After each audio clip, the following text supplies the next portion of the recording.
Lorry ಮತ್ತು ಬೈಕಿನ ನಡುವೆ ಡೆಡ್ಲಿ ಆಕ್ಸಿಡೆಂಟ್ ಆಗಿದೆ. ಒಂದೇ ಕುಟುಂಬದ ಮೂವರು ಸ್ಥಳದಲ್ಲಿ ಉಸಿರು ಚೆಲ್ಲಿದ್ದಾರೆ ಅನ್ನೋದು ಗೊತ್ತಾಗ್ತಾ ಇದೆ.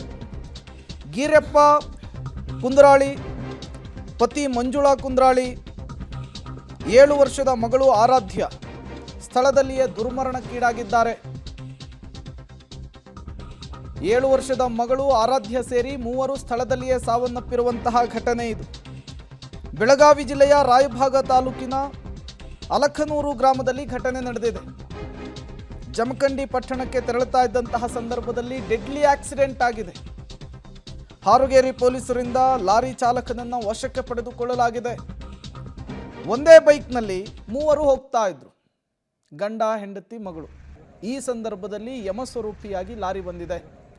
ಅಡ್ಡಾದಿಡ್ಡಿಯಾಗಿ ಚಲಾಯಿಸಿಕೊಂಡು ಬಂದಂತಹ ಲಾರಿ ಚಾಲಕ ಬೈಕಿಗೆ ಡಿಕ್ಕಿ ಹೊಡೆದಿದ್ದಾನೆ. ಪರಿಣಾಮ ನೆಲಕ್ಕೆ ಬಿದ್ದಂತಹ ಮೂವರು ಸ್ಥಳದಲ್ಲಿಯೇ ರಕ್ತದ ಮಡುವಿನಲ್ಲಿ ಉಸಿರು ಚೆಲ್ಲಿದ್ದಾರೆ ಅನ್ನೋದು ಗೊತ್ತಾಗ್ತಾ ಇದೆ. ನೀವು ಕೂಡ ದೃಶ್ಯವನ್ನು ಗಮನಿಸ್ತಾ ಇದ್ದೀರಿ. ಇದೇ ಕ್ಯಾಂಟರು, ಇದರ ಚಕ್ರದ ಅಡಿಗೆ ಸಿಲುಕಿ ಮೂವರು ಉಸಿರನ್ನು ಚೆಲ್ಲಿದ್ದಾರೆ. ಇದೇ ಬೈಕ್ನಲ್ಲಿಯೇ ಮೂವರು ಪ್ರಯಾಣವನ್ನು ಬೆಳೆಸಿದ್ರು.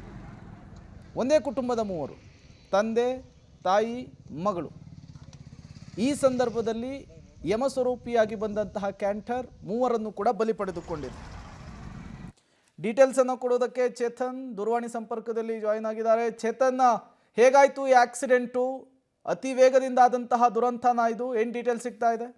ಪ್ರೇಮ್, ಖಂಡಿತವಾಗಿ ಕೂಡ ದುರ್ಘಟನೆ ಅಂತಾನೆ ಹೇಳ್ಬೋದು. ಯಾಕಂದ್ರೆ ತಾಯಿ, ತಂದೆ ಹಾಗೂ ಮಗಳು ಮೂರು ಕೂಡ ಸ್ಥಳದಲ್ಲಿ ಸಾವನ್ನಪ್ಪಿರುವಂತದ್ದು. ಏನು ಬೆಳಗಾವಿ ಜಿಲ್ಲೆಯ ರಾಯಬಾಗ್ ತಾಲೂಕಿನ ಅಲಕ್ನೂರ್ ಗ್ರಾಮದ ಬಳಿ ಈ ಘಟನೆ ನಡೆದಿರುವಂತದ್ದು. ಏನು ಪ್ರಮುಖವಾಗಿ ಏನು ಮೃತರಿದ್ದಾರೆ ಮಹಾರಾಷ್ಟ್ರದ ಸಾಂಗ್ಲಿ ಜಿಲ್ಲೆಯ ಜಯಸಿಂಗ್ಪುರದಿಂದ ಬಾಗಲಕೋಟೆ ಜಿಲ್ಲೆಯ ಜಮಖಂಡಿ ಪಟ್ಟಣಕ್ಕೆ ತೆರಳ್ತಾ ಇದ್ರು. ಈ ಸಂದರ್ಭದಲ್ಲಿ ಏನು ಅವರ ಸ್ವಂತ ಊರಿದೆ ಬಾಗಲಕೋಟೆಗೆ ತೆರಳುವಾಗ ಈ ದುರ್ಘಟನೆ ಸಂಭವಿಸಿರುವಂತದ್ದು. ಏನು ಗಿರಪ್ಪ ಕುಂದ್ರಾಳಿ, ಮಂಜುಳಾ ಕುಂದ್ರಾಳಿ ಹಾಗೂ ಅವರ ಮಗಳು ಆರಾಧ್ಯ 7 ವರ್ಷದ ಮಗಳು ಸಾವನ್ನಪ್ಪಿರುವಂತದ್ದು. 3 ಜನ ಒಂದೇ ಬೈಕ್ನಲ್ಲಿ ಹೋಗ್ತಿರುವಾಗ ಅತಿಯಾದ ವೇಗದಲ್ಲಿ ಬಂದಂತಹ ಲಾರಿ ಟ್ಯಾಂಕರ್ ಏನಿದೆ ಅದು ಗುದ್ದಿ ಈಗ ಸ್ಥಳದಲ್ಲೇ 3 ಕೂಡ ಸಾವನ್ನಪ್ಪಿರುವಂತದ್ದು. ಏನು ಸ್ವಗ್ರಾಮ ಜಮಖಂಡಿಗೆ ಹೋಗುವಾಗ ಈ ಅಪಘಾತದಿಂದ ಒಂದೇ ಕುಟುಂಬದ 3 ಸಾವನ್ನಪ್ಪಿರುವಂತದ್ದು. ಸ್ಥಳಕ್ಕೆ ಹಾರುಗೇರಿ ಪೊಲೀಸರು ಈಗಾಗಲೇ ಭೇಟಿ ನೀಡಿ ಹಾರುಗೇರಿ ಪೊಲೀಸ್ ಠಾಣೆಯಲ್ಲಿ ಪ್ರಕರಣ ದಾಖಲಿಸಿಕೊಂಡಿರುವಂತದ್ದು. ಓಕೆ, ಥ್ಯಾಂಕ್ ಯು ಚೇತನ್ ತಮ್ಮೆಲ್ಲ ಮಾಹಿತಿಗಾಗಿ.